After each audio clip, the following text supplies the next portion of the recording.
Hi hello friends, welcome to dreams garden. അപ്പോൾ ഇന്ന് നമ്മൾ പരിചയപ്പെടുന്നത് ഇൻഡോർ പ്ലാന്റ് പ്രേമികൾക്ക് ഒരുപാട് ഇഷ്ടപ്പെടുന്ന മനോഹരമായ കുറച്ച് ചെടികളാണ്. കലാത്തിയ മുതൽ സക്കലിൻ്റെകൾ വരെയുള്ള കളക്ഷൻ നമുക്കൊന്ന് നോക്കിയാലോ. അപ്പോൾ ഇത് നമ്മുടെ ടേബിൾ പാം ആണ്. വായുവിലെ വിഷാംശങ്ങളേക്ക് നീക്കം ചെയ്യാൻ കഴിയുള്ള ഒരു മികച്ച എയർ പ്യൂരിഫൈങ് പ്ലാന്റ് ആണിത്. നേരിട്ടുള്ള വെയിൽ ഇതിന് ആവശ്യമില്ല. അപ്പം ജനഗതിയിലെ ലിവിംഗ് റൂമിലൊക്കെ വെളിച്ചമുള്ള സ്ഥലത്തൊക്കെ വയ്ക്കുന്നുണ്ടായിരിക്കും നല്ലത്. പിന്നെ ഇത് കാക്ടസ് ആണ്. ഇതിന് വളരെ കുറച്ച് മാത്രം വെള്ളം മതി. അടുത്ത കലാത്തിയ പ്ലാന്റ് ആണ്. ഇതിൻ്റെ ഇലകളിലെ ഡിസൈൻ കാണാൻ തന്നെ നല്ല ഭംഗിയാണ്.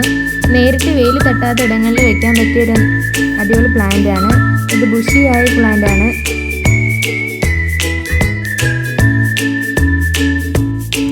അടുത്തത് കലാത്തിയുടെ തന്നെ വേറൊരു വെറൈറ്റി പ്ലാന്റ് ആണിത്. ഇതിൻ്റെ ഇലകളൊക്കെ കാണാൻ നല്ല ഭംഗിയാണ്.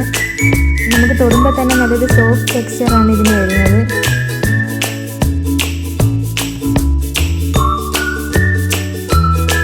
അടുത്ത പ്ലാന്റ് വരുന്നത് ഫേണാണ്.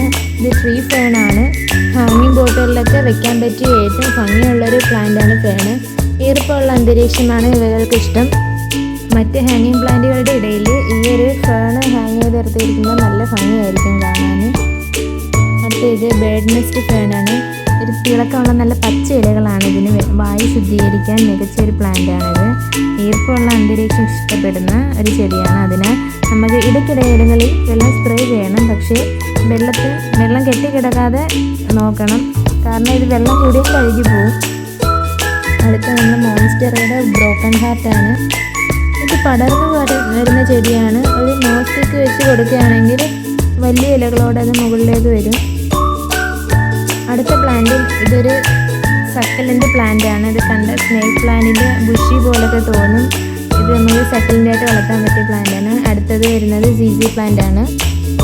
കൂടുതൽ പരിചരണം നൽകാൻ സമയമില്ലാത്ത ആൾക്കാർക്കൊക്കെ വളർത്താൻ പറ്റിയൊരു ചെടിയാണ് സീസി പ്ലാന്റ്. കുറഞ്ഞ വെളിച്ചത്തിൽ ഇവ നന്നായിട്ട് വളരും.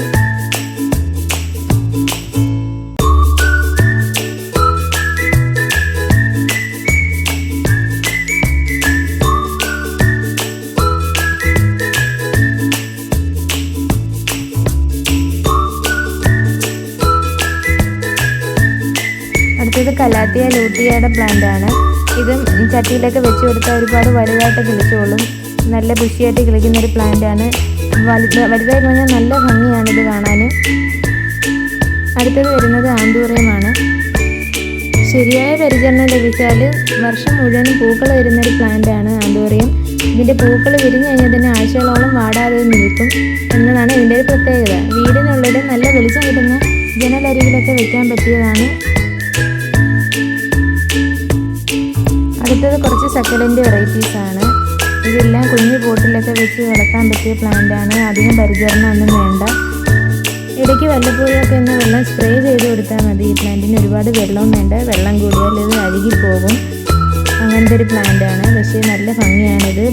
നമ്മൾ വെച്ച് കൊടുത്ത പോട്ട് നിറയെ അങ്ങാവും. നല്ല ബുഷിയായിട്ട് നിൽക്കും.